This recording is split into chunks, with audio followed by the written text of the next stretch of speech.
کنتم خیر امۃ، تم بہترین امت ہو، اخرجت للناس، جسے انسانوں کے لیے پیدا کیا گیا، تأمرون بالمعروف وتنہون عن المنکر، تم نیکی کا حکم دو گے، برائیوں سے روکو گے. یہاں امت کا فریضہ بتایا گیا، وہاں امت میں ایک گروہ ایسا ہونا چاہیے، یہاں پوری امت کے ذمہ یہ کام کیا گیا.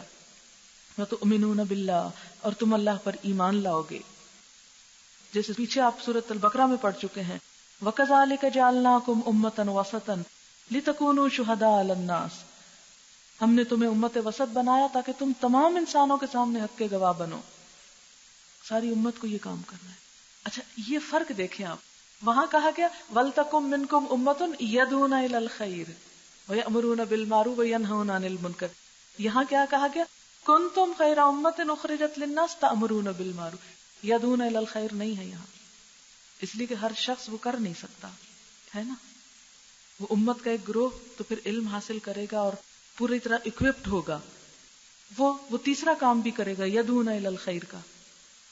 لیکن یہاں کیا ہے، ایک امت پوری کی حیثیت سے ہمارا کام کیا ہے کہ دنیا کے سامنے معروف کو عام کرنا اور برائی سے روکنا. اور یہ کام کس طرح ہو سکتا ہے؟ وربلی بھی ہو سکتا ہے اور مال سے بھی ہو سکتا ہے، کچھ اور صلاحیتوں سے بھی ہو سکتا ہے. امر بالمعروف اور نہی عن المنکر صرف تعلیم نہیں اس میں ہوگی، اس میں بہت سی چیزیں آ جاتی ہیں. ایک شخص اگر اس کے پاس علم کی رتی نہیں اور عمر بھی ایسی ہے یا اس کے ہمت استطاعت میں ہی نہیں، لیکن مال رکھتا ہے تو مال لگائے اس کام میں، وقت دے سکتا ہے وقت لگائے، ان لوگوں کی خدمت کرے جو یہ کام کر رہے ہیں، یعنی کسی بھی اعتبار سے پھر وہ اپنی کنٹریبیوشن کر سکتا ہے امر بالمعروف اور نہی عن المنکر کے کام میں. وَتُؤْمِنُونَ بِاللَّهِ، اور اس کے لیے اللہ پر بھروسہ کرنا ہوگا، اللہ پر اعتماد کرنا ہوگا. اور پھر فرمایا وَلَوْ آمَنَ أَهْلُ الْكِتَابِ، اگر اہل کتاب ایمان لے آتے، لَكَانَ خَيْرًا لَهُمْ، تو ان کے لیے بڑا اچھا ہوتا. اس سے ایک بہت بڑی حقیقت کی طرف اشارہ کیا گیا. اہل کتاب بنی اسرائیل مراد ہے یہاں. آپ کو معلوم ہے کہ بنی اسرائیل کے لیے اپنے وقت میں کیا اس کی حیثیت تھی؟ انی فضلتکم علی العالمین، تمام جہان والوں پہ فضیلت دی تھی اللہ نے. ان کے ذمہ تھا یہ کہ دنیا کو حق کی راہ دکھائیں، لیکن انہوں نے کیا کیا؟ یہ کام چھوڑ دیا. سورۃ المائدہ میں آتا ہے کانوا لا یتناہون عن منکر فعلوہ، چھٹے پارے کے بالکل آخر میں یہ آیتیں آتی ہیں. اللہ تعالیٰ نے حضرت داؤد اور حضرت عیسیٰ وغیرہ کی زبان سے بنی اسرائیل پہ لعنت کروائی. وہ خیر امت جو اپنے وقت کی تھی، جو دنیا کی امامت پہ سرفراز تھی، اس پہ لعنت کروائی گئی. کیوں؟ کس لیے؟ کانوا لا یتناہون عن منکر فعلوہ، جو برائی وہ کرتے تھے اس میں آپس میں ایک دوسرے کو روکتے نہیں تھے. وہ بچڑے کو معبود بنانے والی بات دیکھ لیں، پھر سب کا واقعہ دیکھ لیں. لبئس ما کانوا یفعلون، کتنا برا تھا جو وہ کر رہے تھے. المائدہ کی آیت 79 ہے. یہ بنی اسرائیل پہ لعنت کی گئی کہ وہ امر بالمعروف اور نہی عن المنکر نہیں کرتے تھے. آج امت مسلمہ پھر اللہ کی رحمت کی مستحق ہوگی اگر وہ یہ کام چھوڑ دے. بنی اسرائیل کے لیے اللہ تعالیٰ کو ایسی عداوت تھی، اور امت مسلمہ لاڈلی امت ہے کہ جس کام کے لیے اسے بھیجا گیا وہ کام نہ کرے اور پھر بھی وہ لاڈلی کی لاڈلی ہی رہے. اللہ کے ہاں ایسا کوئی لاڈ پیار نہیں ہے. اس کے ہاں محبت اور رحمت کے خصوصی مستحق وہ لوگ ہیں جو کچھ کر کے دکھائیں، کرنے والے. تو امت مسلمہ کی پہچان کیا ہے؟ امت کا فریضہ کیا ہے؟ امت کب امت وسط کہلائے گی؟ کب خیرہ امتن کہلائے گی؟ دیکھیں نا، یہ نہیں کہا کن تم امتن، تم امت ہو اخرجت للناس. کیا کہا گیا؟ کن تم خیرہ امتن. اور امت وسط کا ترجمہ کیا کیا گیا تھا؟ بہترین امت، کیونکہ خیر الامور اوسطھا، سب سے بہترین کام وہ اوسط ہے. تو یہاں بہترین امت کا ٹائٹل کیوں دیا گیا؟ جیسے بنی اسرائیل کو دیا گیا تھا انی فضلتکم علی العالمین. اور یہاں بھی کیا ہے کہ سارے جہان للناس اخرجت للناس. لیکن اسی وقت خیر امتن ہو سکتی ہے جب یہ کام کریں گے ہم. یعنی گروہ تو ایک ہی ہوگا جو ہراول دستہ آگے نکل کر یدعون الی الخیر کرے گا، لیکن پیچھے سے سپورٹ ساری امت کی ہوگی. کس طرح؟ اپنے عمل کے ساتھ، کہ ہم عمل کریں گے تو دنیا کے لیے خود بخود اسلام میں اٹریکشن ہو جائے گی. اگر ہم عمل نہیں کریں گے تو دنیا کہے گی یہ ہے مسلمان، یہ ہے اسلام جس کی طرف تم ہمیں بلاتے ہو. تم ہمیں اپنی طرف بلاتے ہو جبکہ تمہارے اندر ایسے اور ایسے لوگ پائے جاتے ہیں. کوئی آئے گا پھر اسلام کی طرف؟ کوئی نہیں آئے گا. آج اسلام کی راہ میں خود رکاوٹ سب سے پہلے مسلمان ہیں، اسی لیے ان کی اصلاح کی بار بار ضرورت ہے. اور پھر آپ دیکھیں کہ پہلے بھی میں نے آپ کو بتایا تھا کہ جس امت کو یہ کام دیا گیا وہ تو سو رہی ہے اور دوسرے آگے پہنچ کے سب کچھ کر رہے ہیں. یہ روزنامہ نوائے وقت لاہور 10 جنوری 98 کی کٹنگ ہے. اس کٹنگ میں لکھا ہوا ہے اسلام کو مغلوب کرنے کا عیسائی منصوبہ $870 ارب مختص کیے گئے. 2025 تک اس منصوبے کے لیے 70 لاکھ مبلغین اور 10,000 مواصلاتی چینل کام کریں گے. آپ کے پاس کتنے چینل ہیں؟ اور پھر ہالینڈ میں گھر گھر جا کر اس مسیح کا پیغام پہنچانے کا منصوبہ بنایا گیا. اور اس کی پھر آگے تفصیل ہے. اور رپورٹ کے مطابق مسیحی منصوبے کے تانے بانے 78 میں شمالی امریکہ میں ہونے والی تنصیر الوزان کانفرنس سے جا ملتے ہیں. اور جدید دور میں عیسائیت کی تبلیغ کا نیا محاذ کھولنے کے لیے اس کانفرنس میں منصوبہ بندی کی گئی. 78 میں کانفرنس میں دنیا بھر میں پھیلے ہوئے مسلمانوں کو عیسائی بنانے سے متعلق سابقہ رپورٹس پیش کی گئی کہ کتنا کام ہو گیا اور کتنا اور ہونا چاہیے اور ہم کیا کر رہے ہیں. ڈاکٹر محمود غازی نے ایک واقعہ سنایا. یہ دعویٰ اکیڈمی کے پہلے ڈائریکٹر جنرل تھے. یہ کہتے ہیں کہ پاکستان کا ایک علاقہ تھر پارکر، کہتے ہیں کہ وہاں مجھے جانے کا اتفاق ہوا. وہاں پر سرحد ایک طرح سے کھلی ہے، ادھر سے ہندو MNA ہے وہ انڈیا جاتا ہے واپس آتا ہے، اور بہت سے لوگ کرسچنز وہاں کام کر رہے ہیں کہ جو مسلمانوں کو بھی اور ہندوؤں کو بھی سب کو عیسائی بنا رہے ہیں. اور اس کے لیے حربے کیا استعمال کیے جاتے ہیں. یہ کہتے ہیں کہ یہ ان کا اپنا چشم دید واقعہ ہے. یہ قصہ یہ سناتے ہیں کہ وہاں ایک شخص نے، عیسائی پادری نے، ایک بکریوں کا گلہ خریدا اور وہ کہتا یہ ہے کہ جو کرسچن ہوگا اس کو میں ایک بکری دوں گا. اتنی غربت، جہالت، افلاس کے حد درجہ زیادہ. کہتے آپ لرز جاتا ہے انسان جب وہ سب کچھ دیکھتا ہے. کہتے اس نے کہا کہ میں جو کرسچن ہوگا اس کو ایک بکری دوں گا. اب لوگ بھوکے مرے کیا نہ کریں، آپ کہیں گے اچھا بکری کیا چیز، لیکن جس کے پاس نہیں یا جس جگہ پر وہ رہتا ہے اس کے لیے تو بہت بڑی چیز ہے. اب جو کرسچن ہوتا جاتا ایک ایک بکری اس کو دیے جاتا وہ، اور اس کو کہتا کہ یہ بکری تم رکھو، اس کا دودھ پیو، اس سے آگے پیداوار بڑھاؤ. بس جب یہ بچے دے تو ایک بچہ مجھے دے دینا، ان میں سے صرف ایک بچہ بس. اور اس طرح اس نے کیا کیا کہ یعنی جو دیتا پرانی بڑی بکریاں دیتا جاتا اور نئے بچے اکٹھے کرتا جاتا، اور اس کا غلہ اتنا ہی. چالاکی دیکھیں آپ، بلکہ اپ ٹو ڈیٹ، یعنی نیا کا نیا اس میں شامل ہوتا جاتا، اور 7 لوگوں کو کنورٹ کر رہے. اور ساتھ یہ کہ پھر وہ صرف ایک دفعہ فنڈ لگا دیا گیا، ایک غلہ خرید کے اس کو دے دیا گیا، اور اسی سے جنریٹ کر رہا ہے وہ، اور اسی سے اپنے تبلیغ کر رہا ہے. ہمارے یہاں تبلیغ کیا ہے؟ کرسی پہ بیٹھو اور تعلیم دو تو پھر ہی ہوگی، اور کوئی طریقہ نہیں شاید. پھر کہتے ہیں کہ مجھ سے کسی وہاں کے رہنے والے نے کہا کہ اگر آپ مجھے غلہ لے دیں تو میں یہی کام کرتا ہوں. اور کہتے ہیں کہ میں دعویٰ اکیڈمی کے فنڈ میں سے اسے اگر میں دوں تو میں اس پہ کیا لکھوں کہ کوئی سمجھے گا کہ ڈائریکٹر جنرل نے تبلیغ کے لیے ایک بکریوں کا غلہ خرید کے دیا. کہتے پھر میں نے اپنے ریسورسز سے پیسے جمع کیے اور ایک غلہ خرید کے تو اس کے حوالے کیا ایک شخص کے کہ جاؤ اس کا توڑ کرو، لوگوں کی مدد کرو. یعنی مدد اسی طرح کہ لے جاؤ بکری، جب اس کا ایک بچہ ہو تو اس کو واپس لے آنا. تو آپ خود سوچیں کہ کس طریقے سے کام ہو رہا ہے. پھر کہتے ہیں کہ پورے پاکستان میں اتنی NGOs کام نہیں کر رہی جتنی تھر پارکر میں کام کر رہی ہیں. اور کس نے مجھے یہ لکھ کر دیا تھا ایک چٹ پر کہ پاک پٹن کے علاقے میں کوئی مسلمانوں اور کرسچنز میں آپس میں کچھ ہوا، جھگڑا ہوا، تو مسلمانوں نے کرسچن کا گھر جلا دیا. ان کرسچنز نے امریکن ایمبیسی میں رپورٹ کیا، اور امریکہ نے یعنی امریکن ایمبیسی نے براہ راست دخل اندازی کر کے کہ ان کرسچنز کو کیوں نقصان پہنچایا گیا اور اس کی تحقیقات ہمیں رپورٹ چاہیے.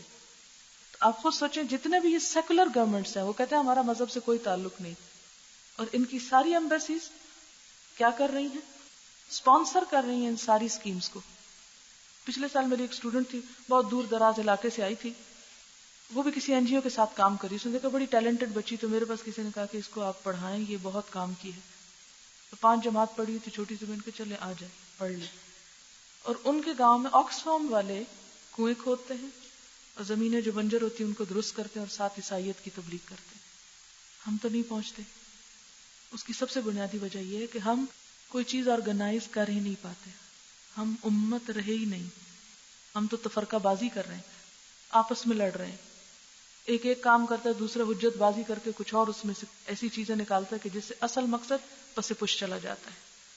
تو جب تک ہم اتحاد نہیں پیدا کریں گے، واعتصموا بحبل اللہ نہیں کریں گے، یہ کام آرگنائز نہیں ہو سکتا. اور پھر جب تک ایک ڈسپلن کے اندر نہیں آئیں گے، کیونکہ آپ دیکھیں کہ امت یا جماعت کیسے بنتی ہے کہ ایک اس کا رہنما ہوتا ہے اور باقی فالوورز ہوتے ہیں، یا ہر شخص لیڈر ہے. یہ ساری بربادی کا سبب بھی یہی تصور بنا کہ جہاں ہر شخص لیڈر بن جائے اور ہر شخص اپنی بات کرنا چاہے اور کوئی کسی کی اطاعت نہ کرے. آپ دیکھیں دن میں 5 نمازوں میں ہمیں ڈسپلن سکھایا گیا. کتنے لوگ امام ہوتے ہیں نماز میں؟ ایک. اور کیا کہا گیا؟ 5 دفعہ پیروی کروائے. امام تو ایک ہی بنتا ہے اور باقی سارے فالوورز ہوتے ہیں. کوئی کام اسی وقت ہو سکتا ہے کہ جب ایک شخص بات کرے اور دوسرے اس کی بات ماننے والے. اگر ہر شخص یہ چاہے کہ میں سب سے آگے، تو پھر کچھ بھی نہیں ہو سکتا. اور پھر فرمایا وَلَوْ آمَنَ أَهْلُ الْكِتَابِ لَكَانَ خَيْرًا لَهُمْ، اگر اہل کتاب یہ کام کر لیتے تو ان کے لیے بہت اچھا ہوتا. تو کیا اہل کتاب کا ایمان نہ تھا؟ ایمان تھا، لیکن اصل مشکل کیا تھی کہ وہ اپنے اس فرض سے غافل ہو گئے تھے. منہم المؤمنون، ان میں سے بعض ماننے والے بھی ہیں، وَأَكْثَرُهُمُ الْفَاسِقُونَ، لیکن اکثریت ان کی نافرمان. وَلَوْ آمَنَ أَهْلُ الْكِتَابِ لَكَانَ خَيْرًا لَهُمْ، یہ اہل کتاب ایمان لاتے تو انہی کے حق میں بہتر تھا. یعنی انکار کی روش اختیار کرنے کی بجائے اگر ایمان کی طرف آتے تو ان کا اپنا فائدہ تھا. منہم المؤمنون، ان میں سے کچھ ایمان لانے والے بھی ہیں. یعنی ایسا نہیں کہ اہل کتاب میں سے کوئی بھی ایمان نہ لایا، ان میں سے بعض لوگ مسلمان بھی ہوئے، جیسے حضرت عبداللہ بن سلام اور ان کے کچھ دوست. وَأَكْثَرُهُمُ الْفَاسِقُونَ، لیکن ان میں سے اکثر فاسق ہیں. یہاں فاسق بمانا کافر، نہ ماننے والے. یعنی چند ایک تو مانے ہیں لیکن اکثریت نے انکار کر دیا ہے. یہ جو انکار کرنے والے ہیں، ان کے انکار کی وجہ کیا ہے؟ ضد، عناد، حسد. اور جو شخص ضد کی وجہ سے یا حسد کی وجہ سے انکار کرتا ہے، کیا وہ پھر خاموش بیٹھا رہ جاتا ہے؟ نہیں. وہ جس چیز کا خود انکار کرتا ہے پھر وہ اس چیز کے لیے کوشش کرتا ہے کہ باقی سب بھی اس کا انکار کریں، اور پیغام حق پہنچانے والے کو وہ ہر طرح کا نقصان دینا چاہتا ہے. لَن يَضُرُّوكُمْ، کوئی تمہارا کچھ نہیں بگاڑ سکتا، الا اذى، بس کچھ اذیت دے دے گا. وَإِن يُقَاتِلُوكُمْ، اگر وہ تم سے جنگ بھی کریں، يُوَلُّوكُمُ الْأَدْبَارَ، تو وہ تم سے پیٹ پھیر جائیں گے. ثُمَّ لَا يُنصَرُونَ، پھر وہ مدد نہیں دیے جائیں گی. اللہ تعالیٰ فرماتے ہیں کہ اے مسلمانوں، اگر وہ تم کو نقصان پہنچانا چاہیں، لَن يَضُرُّوكُمْ، ہرگز نہیں پہنچا سکتے. تم ان کی مخالفت، ان کے حسد اور ان کے اس تمام نیگیٹو پروپیگنڈے سے پریشان نہ ہونا. ہاں، زیادہ سے زیادہ اگر وہ تمہیں کچھ کریں گے تو کیا کریں گے؟ الا اذى، کچھ اذیت دیں گے. یہاں پر 2 لفظ استعمال ہوئے، ایک ضرر اور ایک اذیت. ضرر کیا ہے؟ جان کا، مال کا، عزت کا نقصان. وہ ضرر نہیں پہنچا سکتے، تمہارا کچھ بگاڑ نہیں سکتے. ہاں، زیادہ سے زیادہ ان کا بس کیا چلتا ہے؟ الا اذى، کہ وہ تمہیں اذیت دیتے ہیں. اذیت کس طرح؟ تان و تشنیع کے ساتھ، زبانی بہتان تراشی کے ساتھ، اور اسلام میں ٹیڑھا پن تلاش کرنے کے ساتھ. تو فرمایا اس سے تمہارا کچھ نہیں بگڑتا. آپ دیکھیں کہ ہم اپنے عام روزمرہ زندگی میں جب اسلام پر عمل کی کوشش کرتے ہیں تو عموماً ہمارے ساتھ کیا ہوتا ہے؟ یعنی کسی بھی نیک عمل کے کرنے کے لیے جب ہم نیت کرتے ہیں تو اس میں کون سی چیز ہمیں روکتی ہے؟ لوگوں کا خوف. ہائے لوگ کیا کہیں گے، ایک بہت بڑی چیز ہے. اور پھر لوگ کون ہوتے ہیں؟ وہ غیر مسلم، اپنے مسلمان، اور وہ بھی خصوصاً اپنے رشتہ دار، اپنے خون کے رشتے، اپنے دوست. اپنے تعلق کے لوگ، ایسا ہی ہے نا. تو انسان ان کی اس مخالفت سے ڈرتا ہے، اس مخالفت کو برداشت نہیں کر سکتا، اس خوف سے وہ حق کی طرف نہیں آنا چاہتا جو اس کو لاحق ہوتا ہے. ایسے موقع پر ہمیشہ انسان کو سوچنا چاہیے کہ کوئی میرا زیادہ سے زیادہ کیا بگاڑے گا، کتنا نقصان کر دے گا. کسی کی بھی بات سے جب آپ ڈرتے ہیں تو سوچیں کہ بات ہی کر دے گا نا تو کیا ہوا، بات ہے نا، گولی تو نہیں، تلوار تو نہیں، گلا تو نہیں کاٹ دے گا، کوئی بات نہیں. اسلام کی راہ میں لوگوں نے اگر جسمانی طور پر پتھر کھائے تو کیا ہوا اگر میں چند باتیں سن لوں. اور بعض باتیں صرف وقتی ہوتی، لوگ اپنی خفت مٹانا چاہتے ہیں، اپنی شرمندگی دور کرنا چاہتے ہیں، کیونکہ وہ بھی گلٹ فیل کرتے ہیں کہ ہم کیوں نہیں کر رہے. اب وہ اس کا اظہار ریاکشن مختلف طریقوں سے کرتے ہیں، اور وہ اس میں سے ایک ریاکشن یہ ہو سکتا ہے کہ آپ کو اذیت دینے والی باتیں شروع کر دیں، ستانا شروع کر دیں. اب آپ دیکھیں کہ ان باتوں پر ستائے جانے کی بجائے ضبط کر جائیں، ان کو اگنور کر جائیں. اس میں آپ دیکھیں گے کہ بعض لوگ جانے، بعض انجانے، بعض دانستہ، بعض نادانستہ باتیں کریں گے. اور بسا اوقات انسان کو دوسروں کی باتیں بہت تکلیف بھی دیتی ہیں، لیکن ایسے تمام موقعوں پر ضبط سے کام لے کر انسان اللہ کی راہ میں آگے بڑھتا رہے تو یہی انسان کے لیے بہتر ہے. ان کو سنی انسنی کر جائے.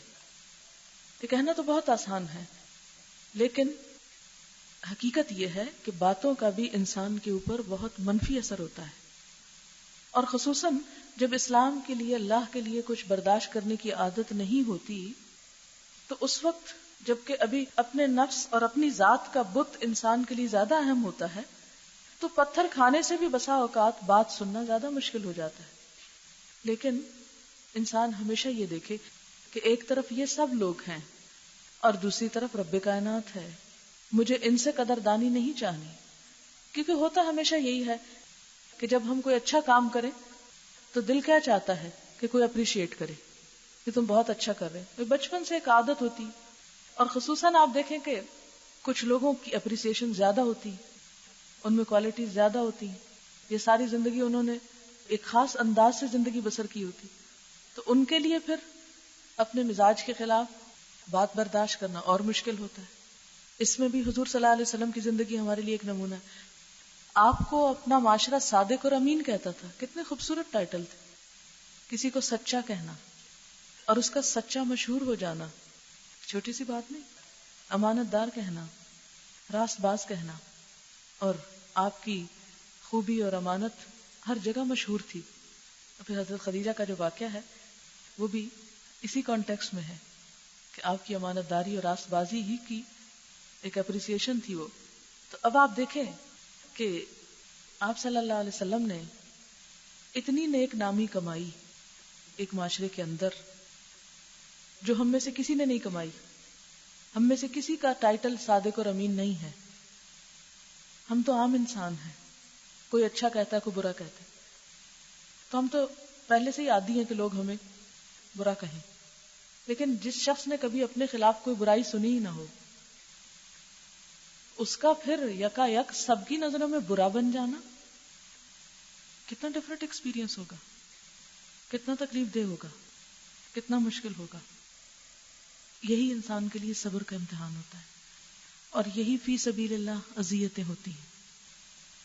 اس مسئلے کو میں اس لیے بہت ڈیٹیل میں کر رہی ہوں کہ ہمارا سب سے بڑا مسئلہ لوگوں کی باتیں.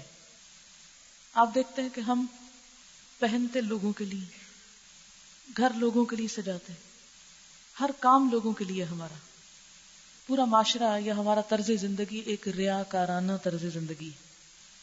کبھی ہم اپنے سب چیزوں پر غور کریں. ہماری شادی بیاہ کے ساری رسمیں دکھاوے کا دوسرا نام ہے. ہماری موت کی رسمیں دکھاوے کا دوسرا نام. تو جس معاشرے کے اندر دکھاوا اتنا عام ہو، اور پھر اس معاشرے میں اگر کوئی شخص ایک حقیقت پسندانہ زندگی بسر کرنا شروع کر دے، اس ساری چمک کو چھوڑ کر ایک ریالٹی پر آ جائے، اصلیت پر آ جائے، تو خود اس کے لیے بھی مشکل، معاشرے کو بھی اسے ایکسپٹ کرنا مشکل، اور معاشرے کے ساتھ چلنا بھی کسی حد تک پھر مشکل نظر آتا ہے۔ ان سب باتوں کے لیے ضروری ہے کہ زیادہ سے زیادہ تعلق اللہ رب العزت کی ذات سے مضبوط ہو۔ جتنا جتنا مضبوط ہوگا اتنی ہی استقامت ہوگی۔ اور اگر کوئی شخص اللہ کے لیے ایک بات بھی نہیں سن سکتا تو وہ کچھ نہیں کر سکتا۔ جب آپ کی اچھائی بھی برائی بن جائے اور اس کا بھی مذاق اڑایا جانے لگے تو اس موقع پر پھر اپنے مشن پر قائم رہنا یہی اصل امتحان ہوتا ہے ہمارا۔ یہ مت سوچیں کہ آپ جب اللہ کے راستے میں پورے اخلاص سے نکلیں گے اور خون سوزی کریں گے تو ہر ایک آپ کو ویلکم کہے گا۔ ویلکم کرنے والے بہت کم لوگ ہوتے ہیں، زیادہ اسی قسم کے باتیں بنانے والے ہوتے ہیں، کچھ اظہار کر دیتے ہیں اور کچھ دل میں رکھے ہوتے ہیں۔ اگر انسان ان کی شکل دیکھتا رہے اور لوگوں کی نظریں پہچانتا رہے کہ وہ مجھ پہ کس طرح پڑ رہی ہیں یا لوگ میرے بارے میں کیا کہتے ہیں، تو پھر اللہ کا کام نہیں ہو سکتا۔ لیکن ایسے تمام مواقع پر چونکہ اپنی ذات کے لیے نکلے نہیں اور دین پر کوئی عمل اپنی خاطر کرنا نہیں، کیونکہ یہی تو ہمارا اصل امتحان ہوتا ہے کہ ہم کر کس کے لیے رہے ہیں۔ ہم نے جب دین کا کوئی بھی کام کیا تو کس لیے کیا؟ حجاب کیا تو کس لیے کیا؟ لوگوں کی نظر میں اچھا بننے کے لیے کہ لوگ کہیں کہ واہ بہت اچھی لگتی ہے حجاب میں، تو اس لیے ہم حجاب لے رہے ہیں۔ نماز پڑھ رہے ہیں تو اس لیے کہ لوگ کہیں کہ ہاں بھی بہت نیک ہو گئی۔ تو حقیقت یہ ہے کہ لوگوں کی زبانی اذیتیں آپ کا ہمیشہ سامنا کریں گی، اور جب کبھی دین کے معاملے میں کرے تو آپ سوچیں کہ اگر میں دین کے رستے پر نہ ہوں تو کیا مجھے کسی زبانی اذیت کا سامنا نہیں؟ اس صورت میں تو اور بھی زیادہ ہے۔ تو جب اللہ کے لیے ہوگی تو کیا ہوا؟ اگر اللہ کے لیے کوئی چیز ہو گئی تو کیا ہو گیا؟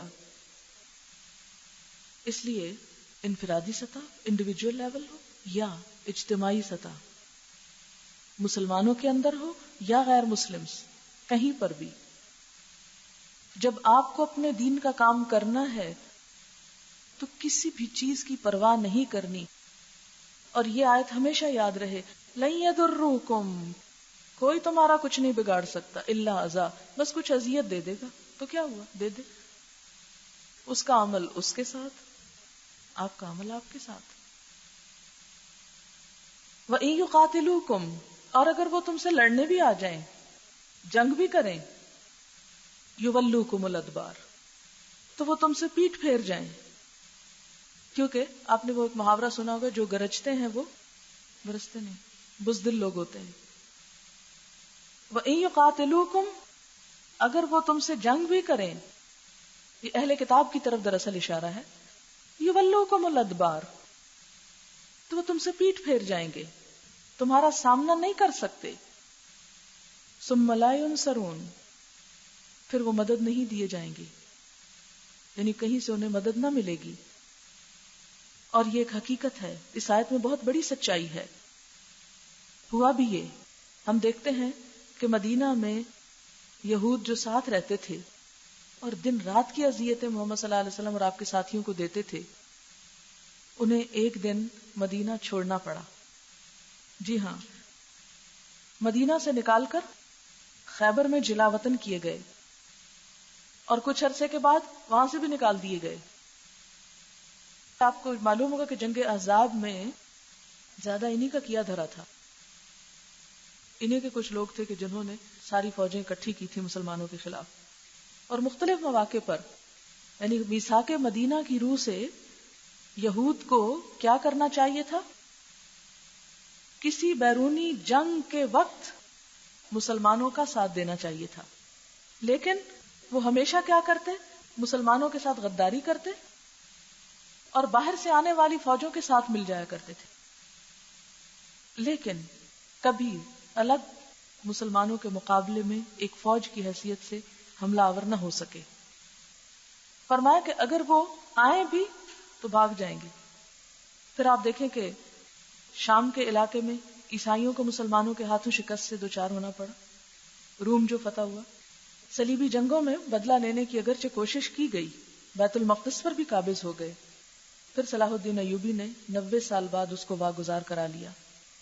لیکن آج مسلمان یہود و نصارہ کے مقابلے میں تقریباً 2 صدیوں سے تاریخ میں پہلی مرتبہ اس مسلسل اور مستقل ذلت کا شکار نظر آتے ہیں. اس کی وجہ کیا ہے؟ ہمارے ایمان کی کمزوری. ہم اپنے اصل پر نہیں رہے، اور اللہ کا یہ وعدہ ہے کہ یہ صورتحال بھی بدلے گی اور آخری دور میں پھر اسلام غالب آئے گا اور ہر گھر میں اسلام کا کلمہ پہنچے گا. پھر آپ دیکھیں کہ دین کا کام تو ہو جائے گا. میں جب بھی یہ حدیث سنتی ہوں یا یہ چیز پڑھتی ہوں کہ ایک وقت آئے گا، تو یہ اب سے نہیں بہت سالوں سے میں سوچتی ہوں اس میں میرا حصہ کیا ہوگا. ہمیشہ خیال آتا ہے اس میں میرا حصہ کیا ہوگا. اللہ کا دین تو ہو جائے گا، اس کو تو ہماری ضرورت نہیں ہے. ہم میں سے ہر ایک کو یہ سوچنا چاہیے کہ وہ سب کچھ بھی ہو جائے، اور اگر میں نے کچھ نہیں کیا تو میرے لیے کیا ہے؟ کچھ نہیں. ہمارے لیے کسی بھی اجر میں حصہ اس وقت ہے جب ہماری اس میں کوششیں شامل ہیں. صرف تمنائیں اور آرزویں اور باتیں کافی نہیں ہیں.